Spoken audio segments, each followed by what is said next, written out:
ওনার গায়ের উপর দেহের উপর অত্যাচার করা হলে বিষ্ণু ইসা ইসলাম কখনো রাগেন নাই। মারা হয়েছে, পাথর মেরে রক্তাক্ত করা হয়েছে, পিটানো হয়েছে, আল্লাহ রাসূল সাল্লাল্লাহু আলাইহি ওয়াসাল্লাম কখনো রাগেন নাই। তবে আল্লাহর জমিনে আল্লাহর বিধান লঙ্ঘিত হওয়া মাত্রই বিষ্ণু ইসা ইসলাম রেগে যেতেন। পড়েন আল্লাহু আকবার। আল্লাহর বিধান লঙ্ঘিত হতে দিতেন না। যেই লোকটা নামাজ পড়া অবস্থায় ওটের পচা নারী বুড়ি চাপিয়ে দিলে রাগেন না, যাকে পাথর মারা হলে রাগেন না, চাদর ধরে টেনে গায়ের চামড়া ছিঁড়ে ফেললে রাগেন না, ওই ব্যক্তিটা আল্লাহর জমিনে আল্লাহর আইনের বিরুদ্ধে কথা বললে রেগে যেতেন।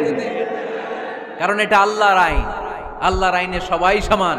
এখানে উঁচু নিচু, there is no difference between black and white, between upper and lower, between the richer section of the society and poorer section of the society, between the prime minister, between the member of the parliament and the factory worker, rickshaw puller.